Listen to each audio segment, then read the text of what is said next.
मेरी लाइफ में कोई बोलने वाला नहीं है, मुझे जो करना होता मैं करता हूँ, इसीलिए मैं बहुत ज़्यादा इनडिसिप्लिन हो गया हूँ और इसकी वजह से मेरा काम पे फोकस काफ़ी कम हो गया है। कुछ टाइम से मैं कभी भी सोता हूँ और कभी भी उठता हूँ और अपने काम को प्रोक्रास्टिनेट भी करता हूँ। रिसेंटली मैंने 75 हार्ड डे चैलेंज के बारे में सुना, जो मुझे लगा कि हाँ ये तो मेरे लिए है भाई। क्यों?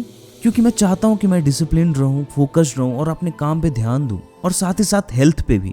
आप सोच रहे होंगे मैं कौन हूँ, तो मेरा नाम अमृत है। मैं आपकी तरह एक साधारण सा इंसान हूँ। मैंने 75 डे हार्ड चैलेंज को एक्सेप्ट कर लिया है। आप पूछेंगे ये 75 डे हार्ड चैलेंज क्या है, तो इसमें 5 रूल को फॉलो करना होता है। पहला, डेली आपको 2 बार एक्सरसाइज करना होता है, जिसमें से 40 मिनट आपको बाहर एक्सरसाइज करना होता है और 40 मिनट आप कहीं भी कर सकते हो, जिम या घर पे कहीं पे भी। दूसरा रूल ये है कि आपको डेली 4 लीटर पानी पीना है दोस्तों। तीसरा रूल, इसमें कोई चीट मील, कोई भी अल्कोहल का सेवन नहीं करना है। चौथा रूल, आपको डेली सेल्फी लेना है, क्योंकि आप जो ट्रांसफॉर्मेशन कर रहे हो वो आपको वहाँ पे रिजल्ट दिखेगा कि हाँ आपने फर्स्ट डे में कैसे थे और लास्ट 75 डे में आपने बॉडी पे क्या काम किया है। पांचवा रूल, डेली आपको 10 पेज पढ़ना है कोई भी बुक का, कोई भी नॉन फिक्शनल बुक भी हो सकता है, लेकिन मैं यहाँ पे श्रीमद् भागवत गीता पढ़ने वाला हूँ। तो चलिए देखते हैं कि क्या मैं ये चैलेंज पूरा कर पाता हूँ कि नहीं।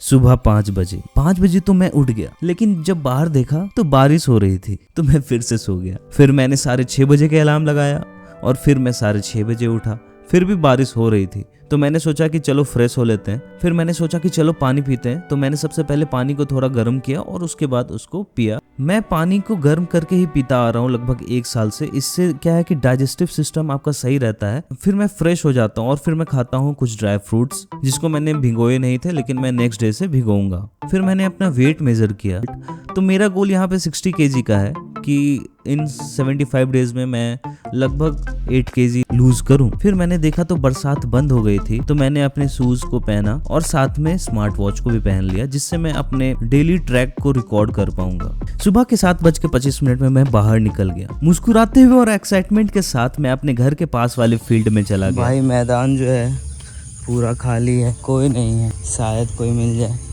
बट कोई दिक्कत नहीं है। अपने को क्या, अपने को तो करना ही है, चाहे कोई करे चाहे नहीं करे। भीग गया है मैदान, लेकिन यार ये आंटी है शायद, हाँ एक कोई आंटी है, पता नहीं, दिख नहीं रही है, कहाँ है, हाँ ये रही। सो हम ट्राई करेंगे। ओ शिट यार, काफ़ी पानी है, हम पहली बार आ रहे हैं तो हम घास पे चलेंगे, ठीक, ट्राई करते हैं इस पे। ये काफ़ी एक्साइटेड हूँ अपने सेल्फ इम्प्रूवमेंट के लिए, काफ़ी ज़रूरी है यार। आप लोग भी ट्राई कर सकते हो, है कि नहीं, ये ज़रूरी है। फिर मैंने यहाँ पे ट्रैक का मुआयना किया, क्योंकि यहाँ पे बरसात हुई थी, तो मुझे डर था कहीं मैं गिर ना जाऊं या फिर क्या सही में दौड़ने लायक है या भी नहीं, क्योंकि ये हमारा फर्स्ट टाइम था ना। ट्रैक जो है वो अप्रॉक्स 700 मीटर्स का है। फिर मैंने यहाँ पे फर्स्ट राउंड कंप्लीट कर लिया और मैं यहाँ पे लगभग 3 राउंड मारूंगा और रिजल्ट आपके सामने है। फिर मैंने यहाँ पे 4 स्प्रिंट लगाए और 15-15 के 3 सेट में पुशअप्स लगाए और यहाँ पे हमारा आज का बाहर का वर्कआउट कंप्लीट होता है।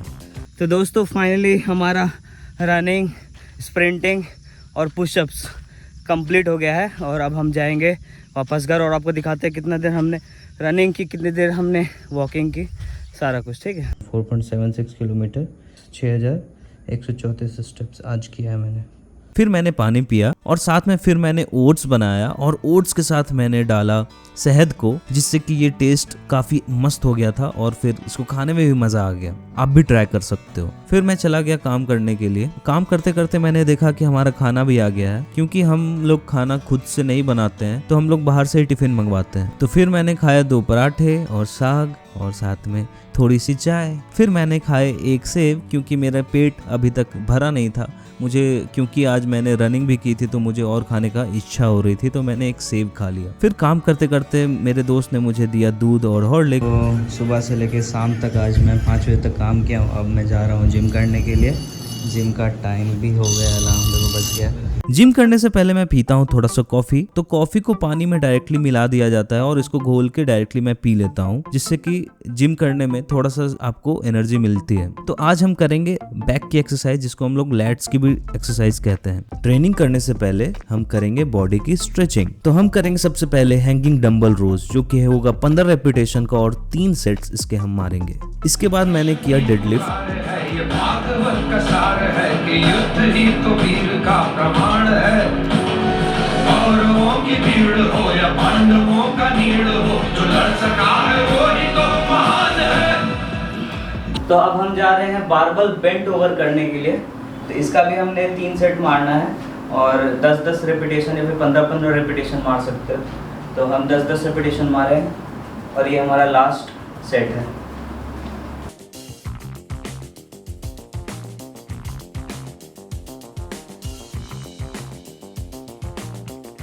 इसके बाद हमने किया टी बेंट ओवर।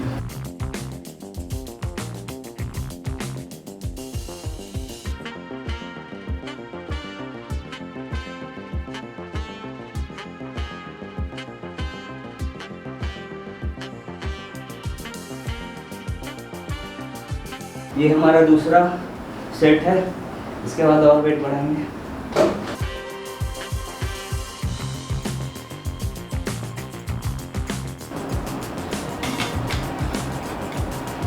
थोड़ा थोड़ा पानी पीते रहना है, जिससे शरीर आपका हाइड्रेटेड रहे।